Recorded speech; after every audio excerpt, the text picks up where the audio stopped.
Solution et amis. Et pas y'a Patrick Malois Vengi. Pompe funèbre. Global Service. Du jamais vu à Paris. PFGS. Pompe funèbre Global Service Val-de-Vione. Pour l'enterrement de vos proches, parents, amis et autres connaissances. À Paris, en France, la grande maison spécialisée Pompe funèbre Global Service s'occupe de tout. De la morgue, cortège, jusqu'à l'enterrement au cimetière partout en France, adressez-vous chez les pros. Au numéro 25 rue Léon, Paris 18e arrondissement, métro Château Rouge. Renseignements et informations. Demandez Patrick Malois Vengi au 01 44 92 82 85 ou au 06 52 56 67 16 ou encore au 07 83 99 58 93 double 033 à partir de l'étranger. Location des salles pour réception de la famille éprouvée. Pour la circonstance, divers autres services. Le rapatriement des corps à Kinshasa, en RDC et partout dans le monde. C'est l'affaire des pompes funèbres Global Service. S'occupe de tout. Inhumation, exhumation, pose de pierres tombales et crémation. Renseignez-vous rapidement à Paris et aussi à Kinshasa. Faites confiance toujours aux pompes funèbres Global Service. Merci Patrick Malois Vengi, le grand bosseur, le grand baobab. Toujours, ce sont des œuvres.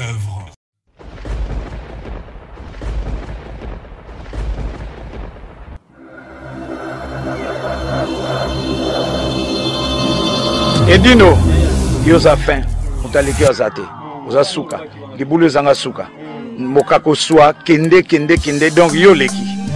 Edino image, yo na osenga yo, chikote bango.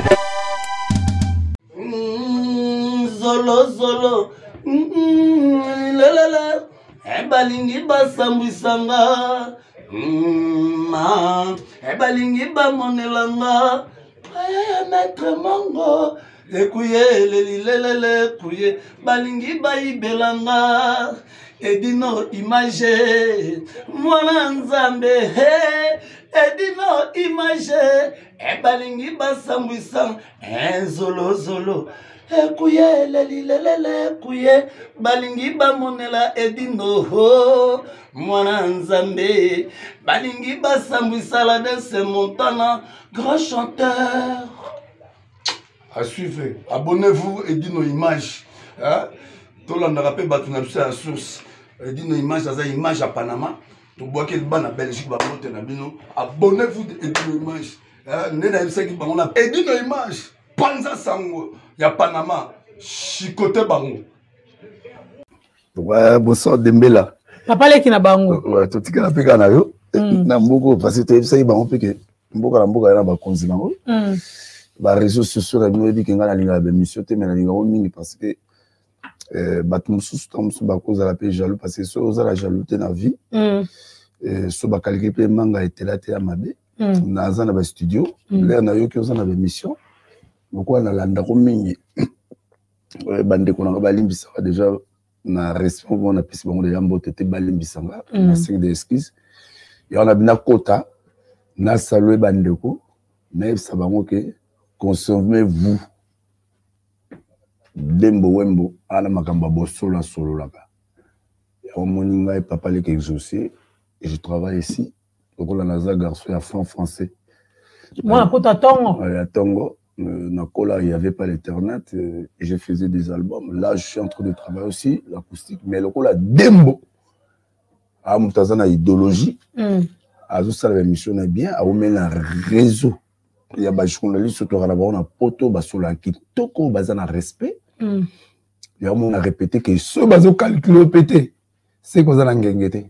Il y a ce que tu vas calculer. Il y a un film on a épicé le ngavité comment la te fi on vous finga zandombate. Tam su kindumba on a des circonstances à vie. Comme yes dans la histoire à Bible. A épicé bon Ouais, ça, la lisumu tabeta fiwana, mabanga. La vie, c'était destin. À tous les balles, nous allons bien. Nous sommes au Ndumba, on a payé. Et ça, c'est circonstance. Tant que ça, ça, ça, mais Ndumba, on a non, je vais te épargner. Na musalo salaka. Au Sunga, leader, na qui au tout à l'heure, non, c'est passé dans on a un studio, il y a un studio, il y a acoustique, tout au la single. Non, on a que nous avons des plates. Il y a single na acoustique. Nous avons un album, premier volume. Oui. Nous avons featuring na Souverain Premier. Nous avons featuring na frère na papa n'a exaucé, papa n'a exaucé, papa n'a gladi. Et puis nous avons un acoustique. Il faut na banana en acoustique. Oui. Fongola bisoji. Au Pandana pour moi. Tout Pandana pour moi. Après tout à l'heure, visibilité à l'année 2023, chiffre est bien, voilà. Oui. Il y a attend qu'il y ait papa qui n'a pas parce que papa qui a tous les musiciens à la maison mère. Les camions il y a dernier fils hôtel et siga faire comme vraiment. Yo lobani. Les camions il dernier fils on dirait yo bozolanda ezolanda faire rigola. Oh non, ma cousine. Na bengo ma cousine parce que aux sources paye à bancaire, on met les peines à misalo parce que tout comme on a la visibilité. Pour tout peser à Kalaté, les réseaux sociaux paye na journaliste à la vitesse. Bah comme appelle trop na chroniqueuse et voilà na lingo passer na la roaming na ba maman balanda kayo eza question mo ya bien na mabete mais question mo faut la pena na venir il y a ba carrière artistique tant il y a zo qui a la dernière fils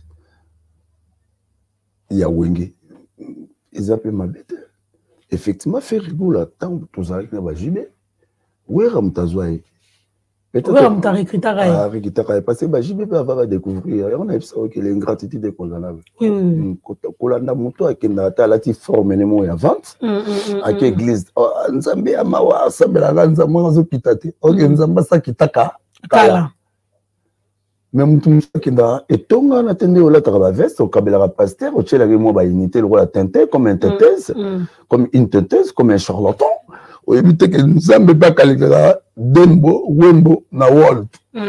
Na ba bien fait a été jamais perdu. Bref, ce qui fait hasard reconnaissant, n'enga le ba, ça m'a bêté. Oh, le dernier fils.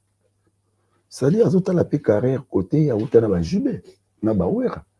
Mais na wenge a kalava pe baye, a kota pe wenge azala intégré. C'est wera son qui l'a requitté. Grâce à Vétu que le mot, on a bandal. Ah bon, faire pas où tu as déjà un gringoto, avec un orchestre banda, qui peut la masse, avec jeune moi, il y a déjà un rumba les gens. Comme Babeta a levé les rideaux, c'est comme moi, la carrière n'a pas bêta a levé les rideaux et mené à Kinkester en 1990 à découvrir un angile, tu bêta a levé les rideaux, et la cigarette au capi. C'est là que je suis entré dans Victor Elefson en 1990, dans Congo Natana, na Bombena Mindele. Na banal to la mugana weranson. Na mona peut faire à Otarangoto, bon chanteur qui toko, mais je vous faire à Yemba qui toko, on a levé les rideaux, weranson va découvrir. Et on peut-être. Est-ce que Oeba Nzembo faire à Yemba on a levé les rideaux? Tu te souviens encore? Non, je me souviens Yemba Nzembo ya. Tete bolingo ekaboni penaliwa bacholinga na miswa bato. Mama, naloba nini wapi Wembo Edino image Richard Kabambi ya José Biancoto Aleph Moussi wapi Patrick Bologna. Voilà. Ok, merci beaucoup leader Nassir émission dans les lobby non? Oui, émission là tout ça on lobby pour na to panjavement t'inquiète to bêtement sur la carré mais on a besoin panjanga la liste wana ba otala et du image zo la dance montana panjanga la liste wana bambotela bato ba lingio o a besoin mabanga la dance yo donc beaucoup melinga na privé comme ça on orienter bien vers la dance montana parce que j'espère que semaine prochaine de bossa la mixage non?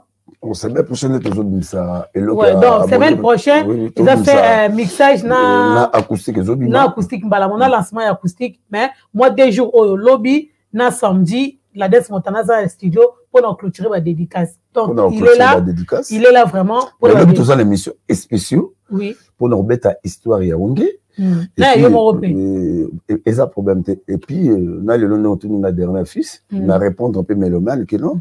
Na Wenge Akala. Fait rigola. C'est Werasol qui l'a requitté. Asa vraiment dernier fils Yaoundé. Na maison mère, écoute, à suivre le nouveau Luka. Bissot. Tout vendre tout solo là. Tout le baba vérité pour l'éducation à Congo, l'éducation à Afrique, n'a pas histoire et un artiste en absolu. Mais je suis votre artiste, dès qu'à Dembalobi, je suis à le studio, je suis en train de travailler, et puis Dembalobi a expliqué moi qui est dans sa première jeune talentueux en 1997, on a appelé ça Batpe Bagou et on a l'album. Ok. On a la carnet parce que tu as appelé sur la bande. Traumatisé, trouble de comportement. L'autre soit un artiste. Et tant que chanteur, et tant qu'artiste, pour l'éducation à Congo. Et puis, on a besoin de banda, tu n'as pas mal à photo. Ok, donc voilà. C'est la couche, on a la panthère. Je l'aime toujours.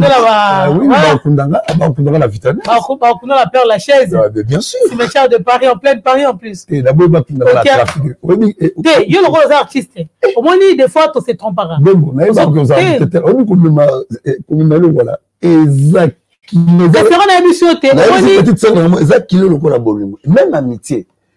C'est tout le travail. Exact. Amitié. Il y a l'homme Kabouani. L'homme de l'Université. Il y a mon ami sur tous les nationalistes. Encore moi, ça va faire Ndumba. Banga. Ok. À suivre. La pessimbote na Adolphe Chilamuna. Et puis la pessimbote na Papa Nexus Ranson. Merci na Morote. Et puis je salue souverain premier Julien Piana.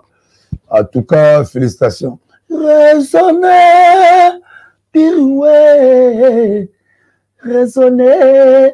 En tout cas, félicitations mon vieux. Merci à Papa Nexus na Gladi, na Morote. Et merci à Sakara de Kouta, na conseil singana yemba na peta, mais na émission qui kobo kapé batuza lisumte kotala ba mbongo te na pe mission flatter te pona na carte d'adresse solo bipe na koi au monde va ouvrir la besoin zong sanga pour micro tout sur le carnet d'adresse et vérification d'identité yezo la nana yo yaki wapi na kwa benga ngobi to solo la ngobi parce que na moni pena que non vérité fait na émission ya Dembo Wembo. Et puis je félicite, il y a César Ngadi, pourquoi pas aider nos images. Et aujourd'hui, je salue Richard Kabane, les jeunes entrepreneurs, Soumanza et les grands, et je salue Benoît Moujana et Boss à ma campagne, et je salue Yaouli Moucheni, Patrick Bologna, et je salue Tentena et Mabokoban. Machine à voter. Ouais, Kota Congo, je salue Gilles Branco, Badjo de Paris, Serge Kajima, et je salue Alain Kelo, garçon complet. Et je salue Alain Mouela, Guy Malela les boss, Juju Monga les boss. En tout cas, on a su côté qu'on a. Côté à Banabasi, non, les leaders. Les leaders. Madame, s'il te plaît. Les leaders, Betty Moulanga. Et puis, je salue Claudine Quinoa, Blanche Quinoa. Et je salue Dembo. Donc, ils ont la machine à voter. Ouais, machine à voter. Ouais, voilà, toujours. Leader. Ouais, il est là. On dirait autant qu'il ne Kabouani, hein. Voilà, ça frère, Nanga. En plus, député, futur. L'obito solo bana Congo ba yoka l'ICC. Après tout ya na mama. Donc l'ICC gagé, l'osso na ndekete. Je salue Golf Kizol encore. Et pourquoi pas Mimi Chikeva Michek, maman présente. Sarah lui fait la grande H. Na yoka rappelle Sarah, ouais. Sarah lui fait là. Bosani ya Sainte Mwanangani. Ah, ya Sainte Mwanangani. Ya Sainte Mwanangani. Que son âme repose en paix. Nelly Bomei Nakoa. Merci.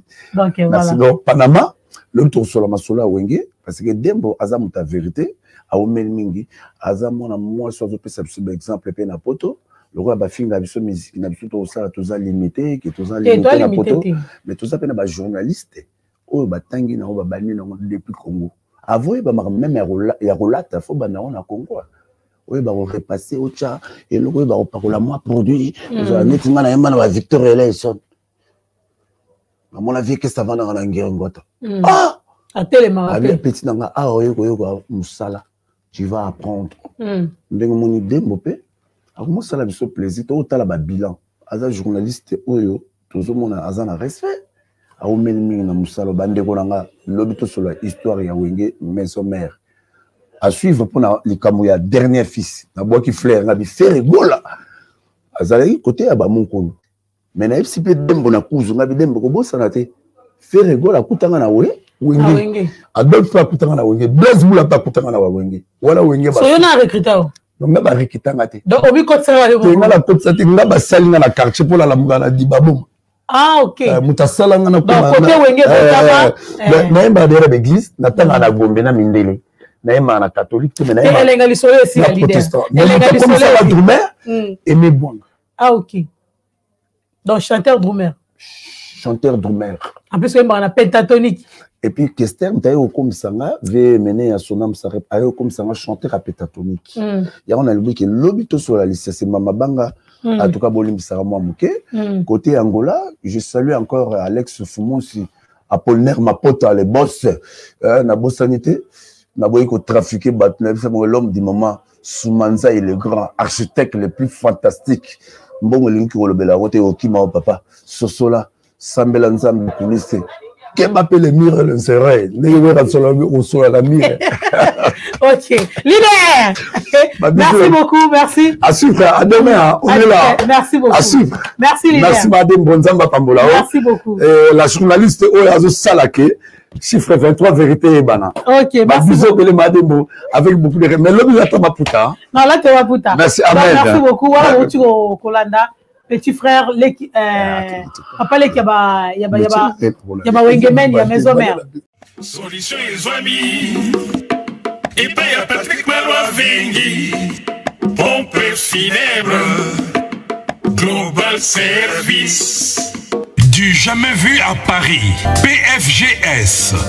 Pompe funèbre Global Service Val-de-Vione. Pour l'enterrement de vos proches, parents, amis et autres connaissances. À Paris, en France, la grande maison spécialisée, Pompe funèbre Global Service, s'occupe de tout. De la morgue, cortège, jusqu'à l'enterrement au cimetière partout en France, adressez-vous chez les pros. Au numéro 25 rue Léon, Paris 18e arrondissement, métro Château Rouge. Renseignements et informations. Demandez Patrick Malois Vengi au 01 44 92 82 85 ou au 06 52 56 67 16 ou encore au 07 83 99 58 93 double 033 à partir de l'étranger. Location des salles pour réception de la famille éprouvée. Pour la circonstance, divers autres services. Le rapatriement des corps à Kinshasa, en RDC et partout dans le monde. C'est l'affaire des pompes funèbres Global Service. S'occupe de tout. Inhumation, exhumation, pose de pierres tombales et crémation. Renseignez-vous rapidement à Paris et aussi à Kinshasa. Faites confiance toujours aux pompes funèbres Global Service. Merci Patrick Malois Vengi, le grand bosseur, le grand baobab. Toujours, ce sont des œuvres.